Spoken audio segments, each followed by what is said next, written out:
bienvenidos a un nuevo vídeo del Caldero Secreto. Hoy nos vamos hasta Murcia para contar un caso bastante macabro. La protagonista de esta historia es Piedad Martínez, una niña murciana de 12 años de edad que en la época de los 60 mató a 4 de sus hermanos menores.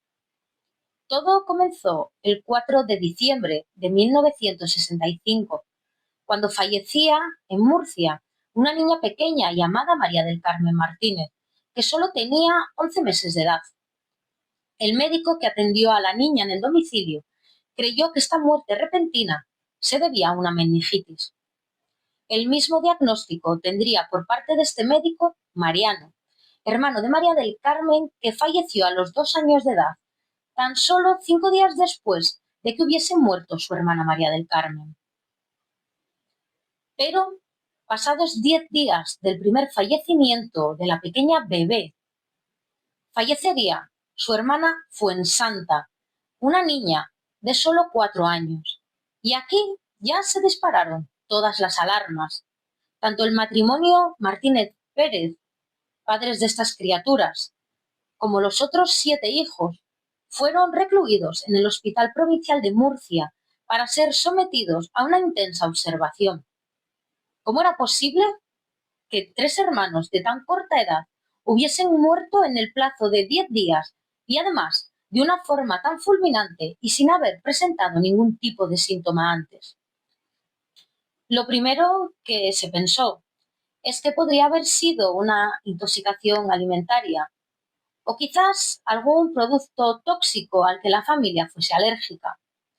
También investigaron si pudiese deberse a un foco de meningitis y de esta manera investigaron también a los demás vecinos del barrio del Carril de la Farola, donde residía esta familia. Buscaron también otros posibles casos de fallecimientos en menores de edad que hubiesen sido de manera repentina, pero no hubo resultados. Tampoco el resto de la familia tenía ningún síntoma. Por tanto, al padre Andrés Martínez del Águila, que era un hombre que se dedicaba a la albañilería, y su esposa Antonia Pérez, que además estaba embarazada de 7 meses, fueron enviados con el resto de sus hijos a pasar las Navidades en casa. Aunque no se sabía todavía qué es lo que había pasado con estos niños, consideraban que eran unas fechas para estar en familia, y más después de haber pasado por el sufrimiento de 3 muertes en apenas 10 días. Pero es que esto no había hecho nada más que empezar.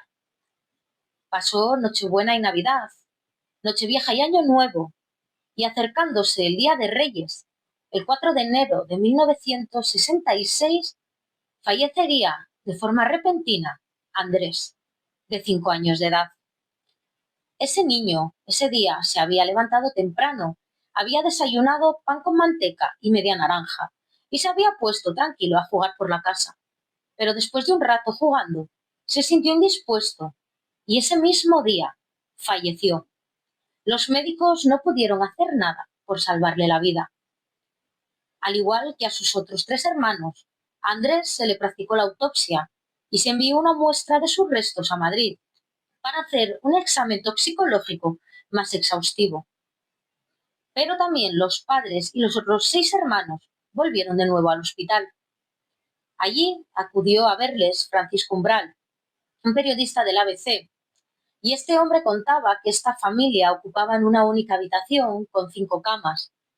Decía que los padres tenían en el rostro la tristeza y la resignación y demasiadas preguntas en la cabeza que no encontraban respuestas. Los niños pasaban las horas entre tebeos y muñecos para que de esta forma pasasen más rápido las horas. Ellos no alcanzaban a entender muy bien qué es lo que ocurría. Este periodista decía que esto era la tragedia de la muerte sobre la tragedia de la pobreza. Horas antes de que el reportaje que hizo este periodista saliese a la luz, se conocieron los resultados del examen toxicológico que se le había realizado al cuerpo del pequeño Andrés y se determinó que los niños habían sido envenenados con un fuerte tóxico que les había sido administrado. El juez, por tanto, ordenó la detención provisional de los padres de los pequeños. El padre fue enviado al centro psiquiátrico del Palmar, junto con sus hijos varones, y su mujer, que estaba ya en un estado de gestación bastante avanzado, fue enviada a la maternidad del Hospital Provincial de San Juan de Dios, junto con sus niñas. Y aquí empezaron las hipótesis y los rumores. Hablaban de la posible implicación de un tercer hombre, una mente criminal tan cruel y capaz de administrar la dosis exacta de veneno para provocar las muertes de los pequeños y que éstas parecieran que habían sido por causas naturales. La pregunta que más se repetía en los investigadores era: ¿por qué habrían sido envenenados estos niños? ¿Qué mal podrían haber hecho a sus cortas edades para haber recibido una muerte así? Se especulaba que se podría haber utilizado cianuro, ya que era un potente tóxico y además era fácil de adquirir. Llegó el 24 de enero y se terminaron las investigaciones.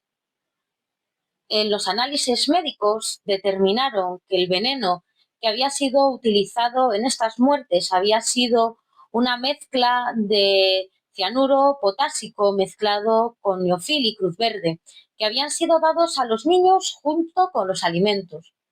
El juez dictó auto de procesamiento y prisión contra el matrimonio, y sus hijos quedaron bajo la tutela de la Junta Provincial de Protección de Menores. Todos menos Piedad, que tenía 12 años y fue puesta a disposición del Tribunal Tutelar de Menores. Un dato bastante importante es que Pilar era la única que había visto morir a sus 4 hermanos de forma sucesiva. Era la única testigo. Contaba el periodista que la actitud de Piedad en el hospital era bastante extraña. Pese a haber visto morir a sus 4 hermanos, no se la veía tan afectada. Ella contaba graciosa que le habían traído 20 tebeos, y una cosa que llamó especialmente la atención en el periodista fue la manera autoritaria en la que Piedad trataba a sus hermanos y cómo los hacía callarse la boca cuando ella consideraba que la estaban molestando.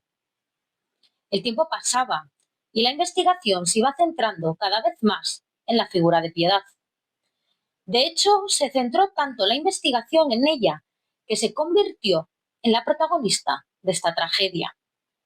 De primeras, Pilar se vio acorralada y culpó a su madre de haber sido ella quien le había ordenado envenenar a sus hermanos pequeños. Pero los investigadores la fueron cercando, ya que se iba contradiciendo en sus versiones. Unos días después, Piedad reconoció haber sido ella quien había envenenado intencionadamente a sus hermanos, puesto que estaba harta del papel de hermana mayor. Estaba cansada de tener que renunciar a sus planes con las amigas por cuidar de sus hermanos. Estaba harta de tener que hacer los deberes con ellos y de tener que cocinar. Por tanto, decidió que lo mejor era quitárselos del medio.